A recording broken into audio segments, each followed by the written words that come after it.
So let's start at the beginning. What is loneliness?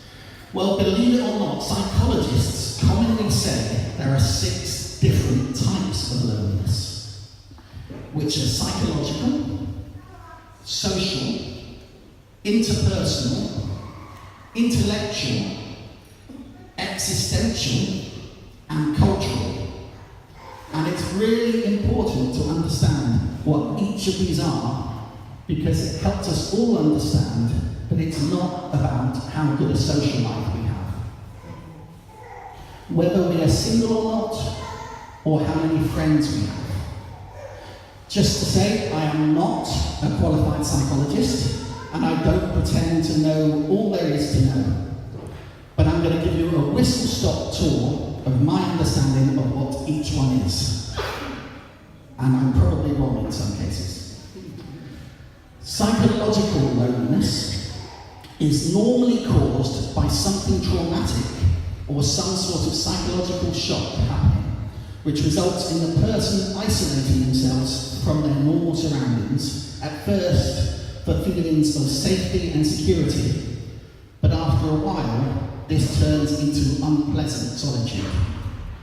This isn't necessarily just when bad things happen. It can happen due to what we would consider joyful occasions, life-changing things like having a baby, getting married, changing jobs, moving to a new home, just as much as the bad things like unexpected death, a serious accident, or losing a job.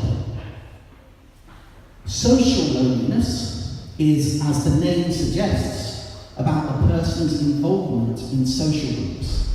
It could be about not feeling that they belong to a certain group, or that they no longer feel comfortable in social groups where they previously felt part of, whether it's through being excluded, rejected, or something else happening that they no longer feel part of the group.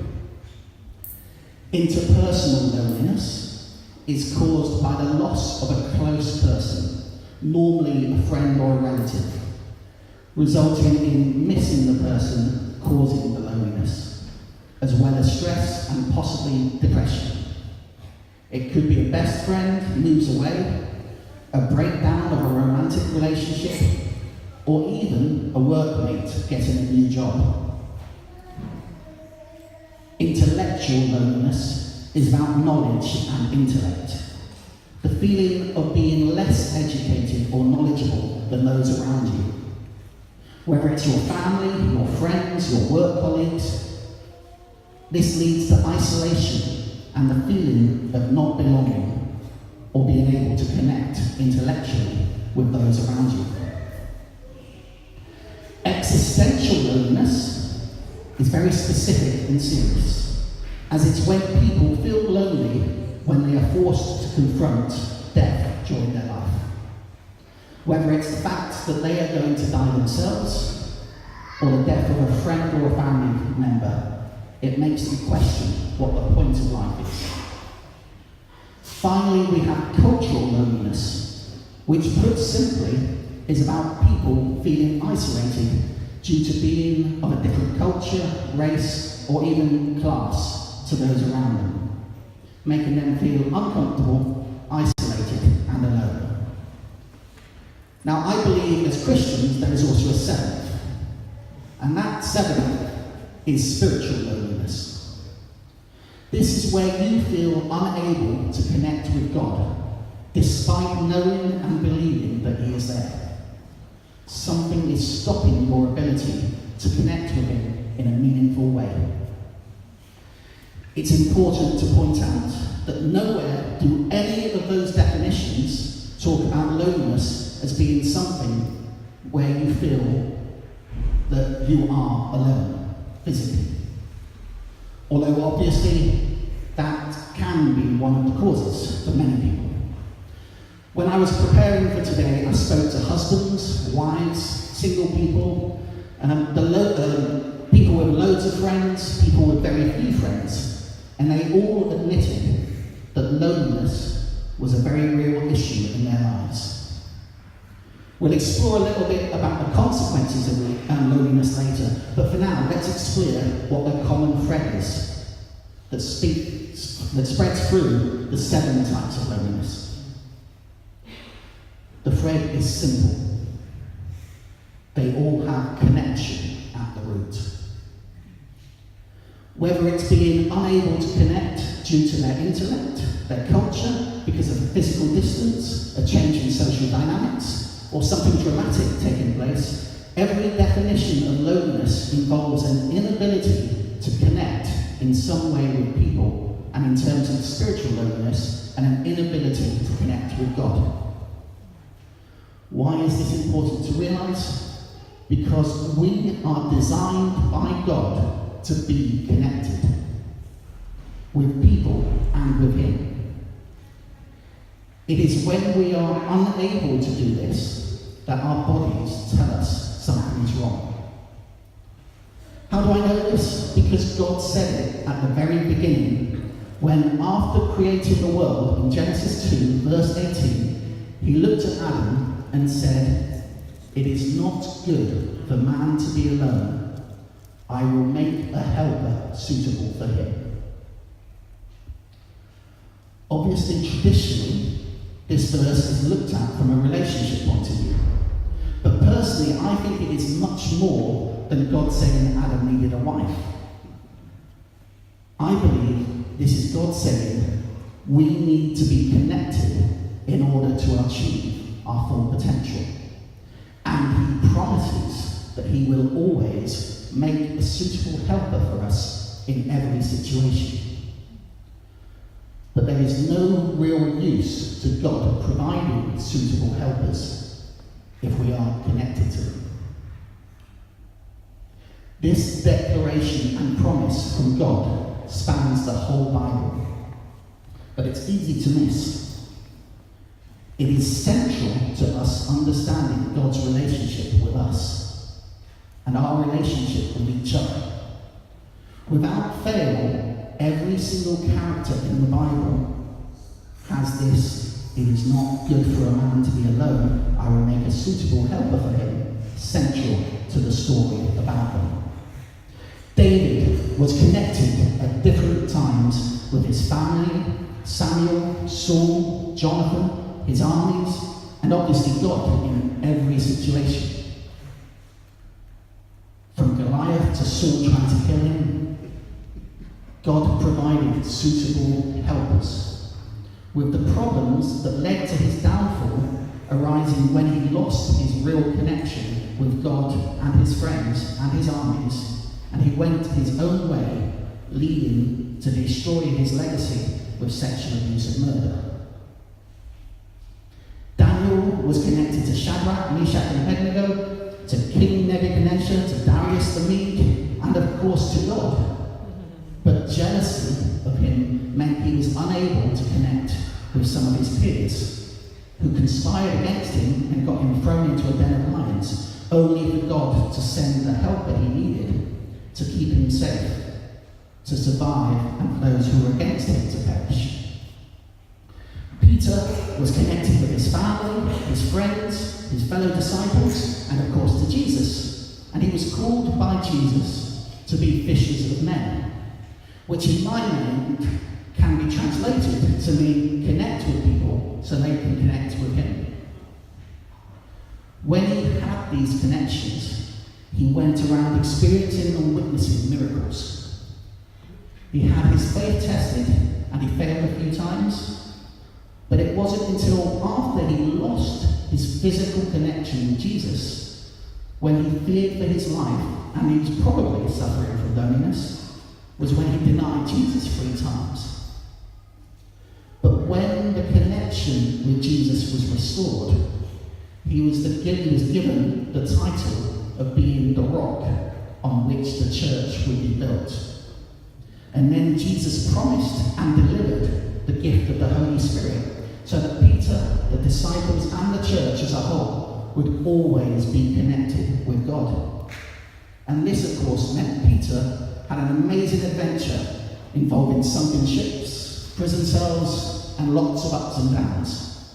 But without fail, God always provided a helper which enabled him to achieve his purpose. I could go on with many more examples: Esther, Paul, Mary, Thomas, John, Moses, to name just a few. But I won't. But instead, I challenge each one of you to restudy the stories of your Bible heroes for yourself and look at how being connected to other people and to God played a part in them achieving the purpose. Of course, there is also Bible passages which directly tackle why being connected with others is important. None more clearly than Ecclesiastes 4 verse 9 to 12, which says, "Two are better than one, because they have a good reward for their toil. For if they fall, one will lift up his fellow. But woe to him who is alone when he falls and has not another to lift him up. Again, if two lie together, they keep warm. But how can one keep warm alone? And lo, a man might prevail against one who is alone, two will withstand him. A threefold cord is not quickly broken."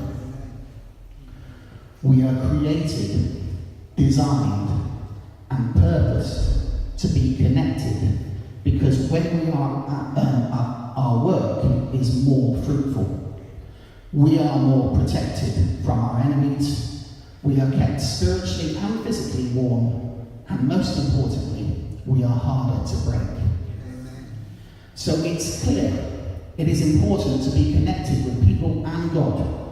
We are not meant to be alone. We will always have a helper. Great, but some of you are sat there thinking, you said you were talking about loneliness, and you just spent probably about 10 minutes talking about the way things that is making you suffer from loneliness is the inability to connect. The very real sad fact is that within this church today, there are husbands who feel unable to connect to their wives. There's wives feeling unable to connect to their husbands. There's children feeling unable to connect with their parents. Parents feeling unable to connect with their children. There are people here today who feel lonely when they come through the doors on a Sunday because they feel unable to connect with the many people that sat around next to them. The causes for the inability to be able to connect can be many things, but normally they fall into the categories mentioned earlier: psychological trauma, social connection, a new physical or emotional distance, a change in knowledge, being forced to face issues around death, or because it feels like no one around you shares your culture, race, or heritage. The cure, I have been told, by many well-meaning people, is simple. Get out more. Connect with people more. Do more things. Spend time together. Share more. But whilst these are steps that help lead people out of the signs of loneliness, it doesn't take into account the problems loneliness causes. And at this point, I need a volunteer.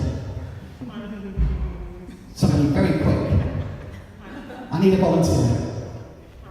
The sermon's going to stop if we don't get one. Okay. Yeah, you can stand in front. Yeah. No, you're going to need to stand there. Can you just quickly walk to the door and walk back? Just while I get some other stuff.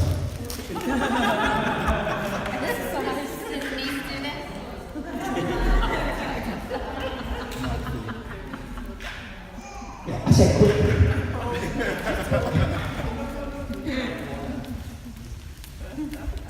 Now, I'm in a very physical way going to illustrate why loneliness is a serious problem.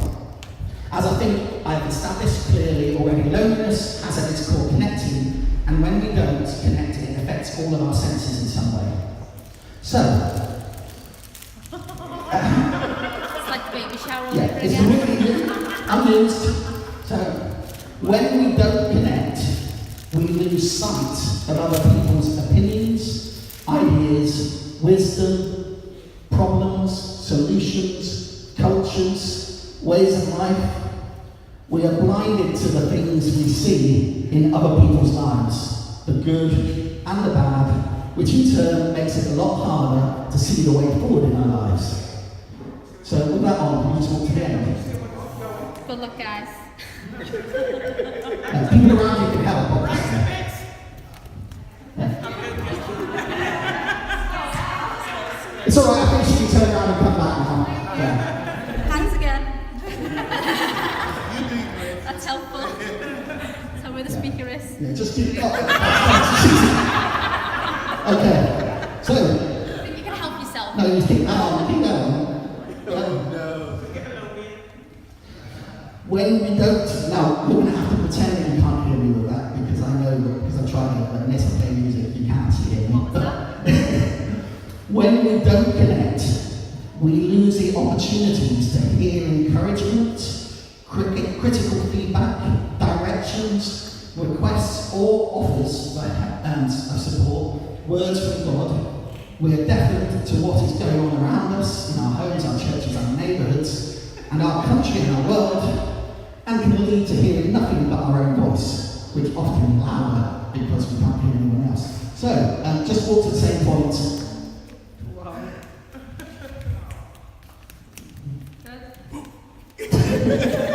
Hey, Dad. Right. You might need someone to help this, but I couldn't find the scarf to stop me talking. Oh, it's like you can spit them out. Alright, she can't talk. Imagine she's got something in her mouth and she can't talk. But when we don't connect, we lose the opportunities to speak, to ask for help, directions, encouragement, and to get the thoughts and problems out of our head to share the load. We are dumb and cannot speak the words we need to speak, or others here to hear. And because you're pretending, we're going to do the next one as well, and I've got nothing for the next one, but when we don't connect, we lose the opportunity to experience physical interaction, to get the hug or the handshakes that shows you're appreciated, the pat on the back for good job, the arm around the shoulder to support you when you're tired, the stopping you from hitting and hurting yourself. Everything we stop. So, without being able to hear, see, speak, or be touched, please walk to the end. Oh no.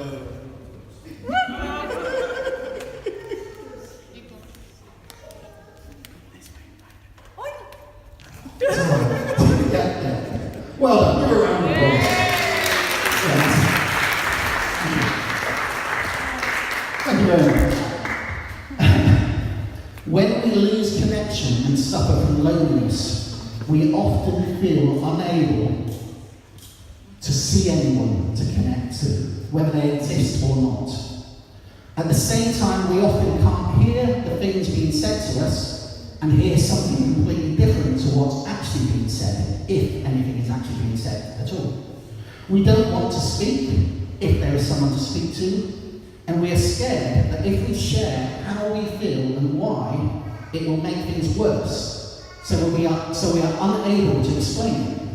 And as a result of us being uncomfortable, we find reasons to avoid physical interaction, which restarts the cycle, and people think we are standoffish and back off, and so we feel even more alone. We know there are people around us. Sometimes we know they care. Sometimes we're not sure they care, but we know they're there. But we don't feel able to connect with them. Why do we need to understand this? Because when someone is suffering from loneliness, whichever type, they often feel powerless as to achieving a way out. And it's not simple enough for their friends, their families, their churches to simply say, come to this or that and get a social life. Sometimes you need to go to them, even if the effort seems fruitless. It is also important to understand what loneliness is and the effects, because it's extremely hard to tell someone, I'm lonely. And it's just as hard for someone who loves you to hear those words from someone.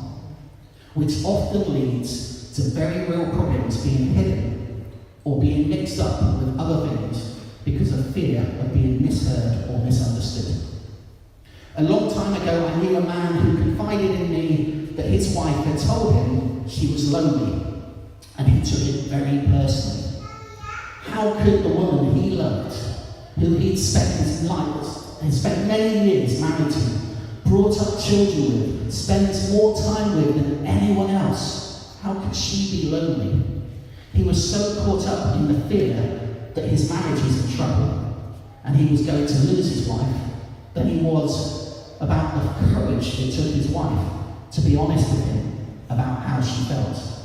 I'm pleased to say that that couple are still married, and the journey they went on was very much about them together exploring the causes of the loneliness and working together to meet the needs. And they tell me that the way they moved forward and stayed together was by involving God more in their relationship, spending more time with other people as well as each other, and ensuring they keep honesty at the centre of their relationship. Or in my words, connecting in a real way with God, each other, and other people. But I feel I have to balance this out, because often when people talk about loneliness, the stories tend to be about wives, women, the elderly, or children. Loneliness is just as big a problem for men as it is for anyone else. As everyone knows, men communicate in different ways to women, socialise in different ways, and have very different types of friendships to women. But this means it often feels like it's harder for a man to admit to being lonely. A few years ago, a married man confided in me that he felt lonely whenever he was at home. So he was spending more time at work because it would take his mind off things. He loved his wife, he didn't want to hurt her by telling her that he felt lonely because he believed she would take it personally and it would risk the family they had built together. Thankfully, this couple are still together, but only because they ended up in marriage counselling when his wife accused him of having an affair because of the time he was spending at work and because he was less communicative. He wasn't having an affair. I'm told she admitted at first that she would have felt shocked and hurt if she had been told he was lonely, and probably would have taken it very personally. But they say their marriage is stronger than ever because they found a new way to connect with each other. And they vowed to be honest, even when uncomfortable. And they now ask each other on a regular basis, in their own coded way, whether they feel lonely or not.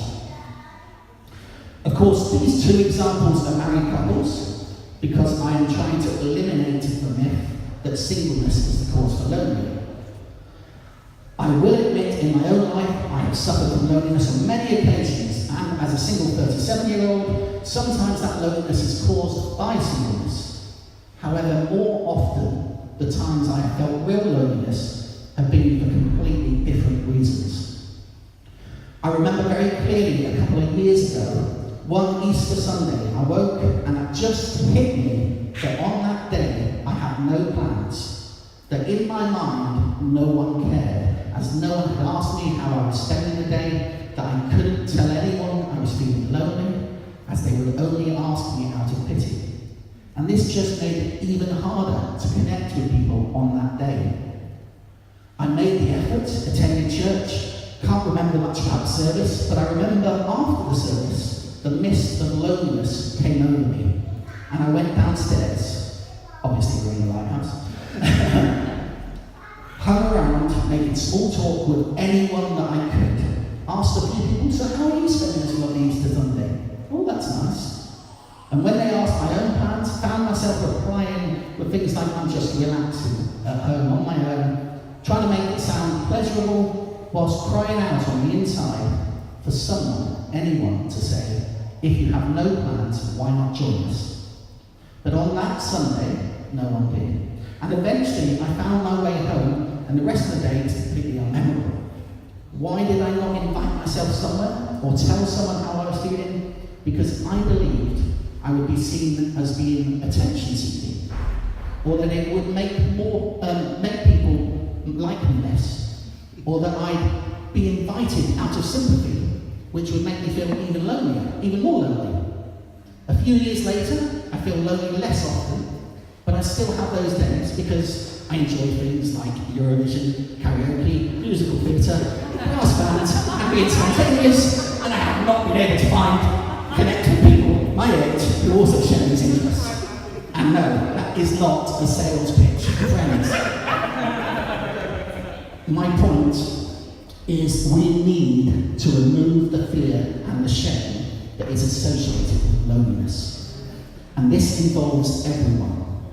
We have to look at ourselves and ask the question, how would I react if my husband, my wife, my son, my daughter, my friend, my mother, my best friend, my neighbour, my work colleague, my leader, shared with me they were lonely? Would I be shocked and think they're out for attention?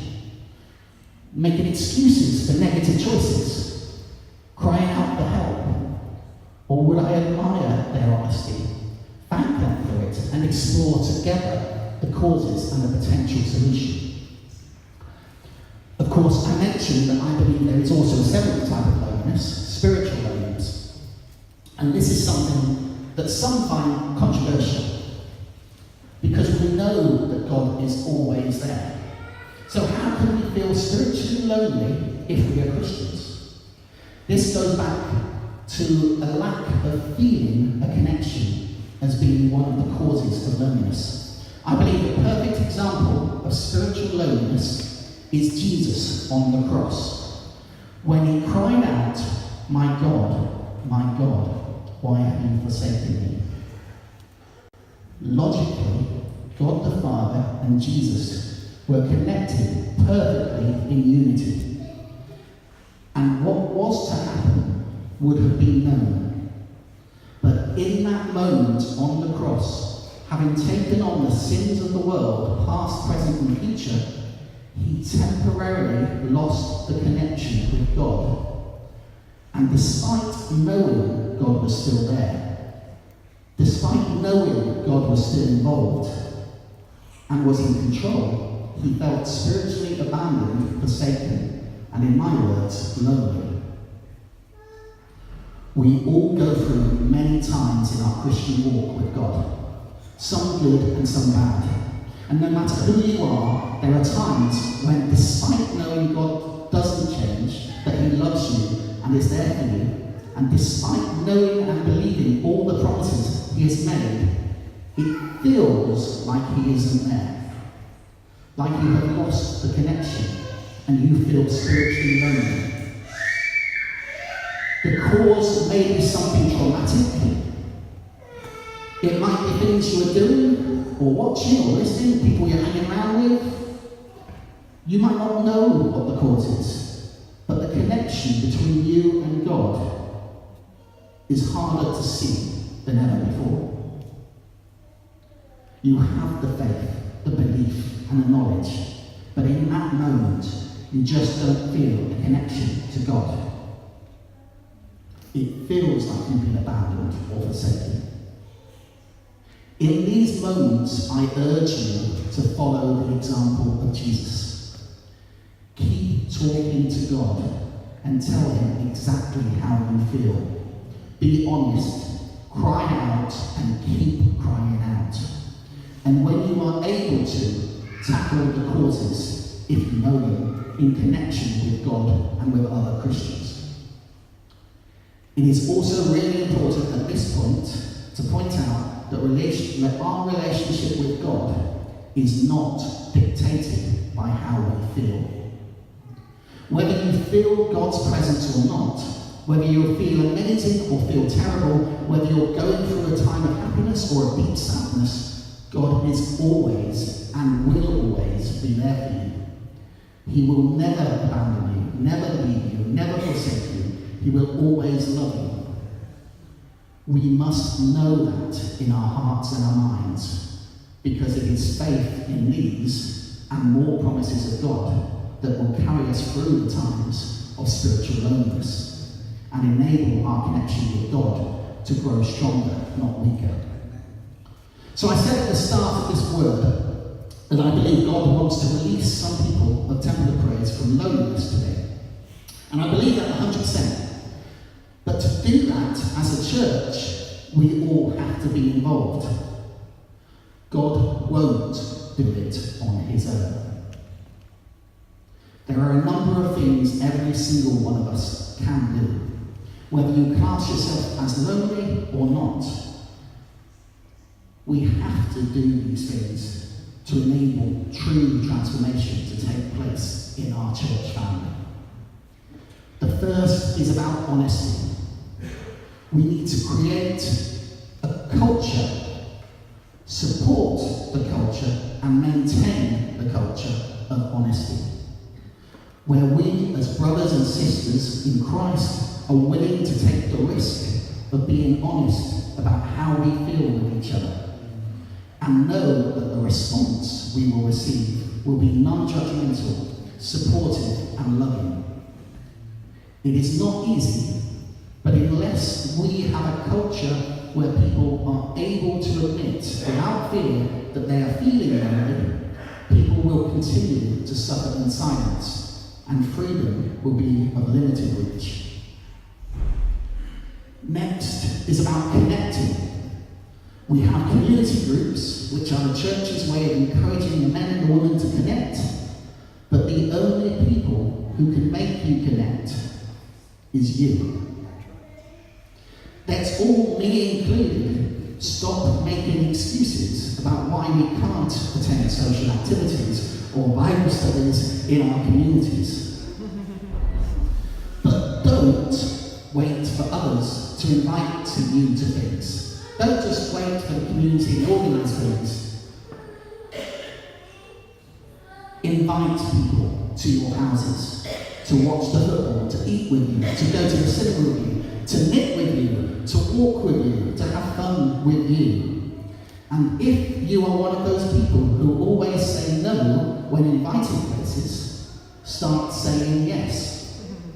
Whether it's for you or for the person inviting you, God's work is strengthened the more connected we are. To the husbands and the wives who are feeling lonely in their marriages, be honest with your spouse. Accept that you have a right to feel the way you do, but that it still might hurt the other person. Get God involved. Involve other relevant Christian supporters, and work together to rediscover or reinvent the connection that is temporarily causing the loneliness. To those single people crying out to God for a husband or wife, focusing so much on a lack of special connection that other connections are getting damaged and your loneliness is getting worse. Keep being honest with God. Stop looking for the one and make the most of the family you are part of. Connecting with friends, and in God's time, He will connect you with the special one you desire. But it will be in His time, not yours. And he or she will be the helper you need to that time in your life to achieve your purpose together. To those who feel friendless, alone, abandoned, unknown, and uncared for, on behalf of the whole church, we are sorry if we have not shown it before, but we care for you. We want to get to know you. We are here for you. And we want to be your friends, as well as your spiritual brothers and sisters. Please give us the opportunity to get to know you, to share your interests, to encourage each other, to know each other, and to care for each other. To those who are here saying, that's fine, but I enjoy my own space. I feel more comfortable on my own than with other people. That's fine, I'm one of those people. There is nothing wrong with spending time on your own, in your own space, with just you and God. But God didn't call us to be comfortable or to be alone. God said very clearly, it is not good for a man to be alone. It isn't about what you are missing, although I think you probably are missing out on things, but it's about what you are depriving someone else of. You are depriving someone else of the privilege of connecting with you, sharing with you, and connecting. And that's just a crime. I mean, you're amazing. So who wouldn't want to share that amazingness with you? If connection is the reason for loneliness, connection is the cure. And the challenge to every one of us is, who am I denying the cure of loneliness by not connecting with them? We are God's church, united through Jesus Christ. We are family, spiritual brothers and sisters. No one should be part of this church and feel lonely or isolated due to intellect, culture, wealth, jobs, roles, social dynamics, and the clothes they wear, the area they live, the life experiences they've gone through, for being single, married, divorced, separated, being parents or children, for not having children, for having a criminal record, for being a drug recovered addict, for being alcoholic, for anything. As individual members of God's family of Temple of Praise, each one of us has to stop thinking about what's in it for me. What will it cost me? Have I got the time? And have I got anything in common with them? And start thinking, how can I connect with them? What can we do together? How can we be each other's helper? If each one of us do this, we will grow stronger as individual Christians, grow stronger as a church community, and we will ultimately see God's kingdom growing more and more where we live. Finally, if you are feeling lonely or you know someone who is, and nothing else that's been said has spoken to you, I can only offer some practical tips for self-management or supporting that has helped other people.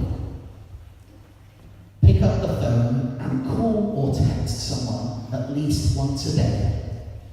Don't wait to be called. Make contact. Send a card or a letter to someone in the post. Visit someone, especially those housebound or in hospital or in a home. Basically, push yourself to connect in some meaningful way on a regular basis with someone. And if you need useful Bible verses as a toolkit to remind you God cares for you and despite how you feel, here are a few.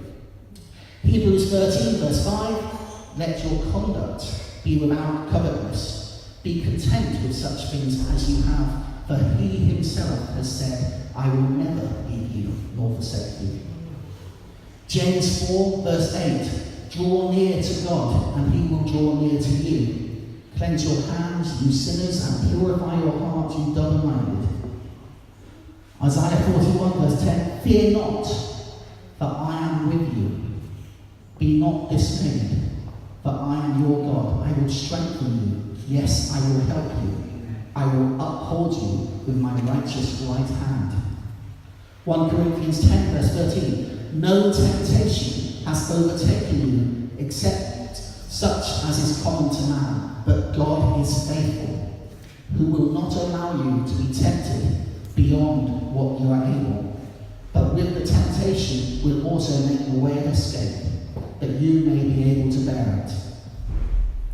1 Peter 5 verse 6 to 7, therefore humble yourselves under the mighty hand of God, that he may exalt you in due time, casting all your care upon him, for he cares for you.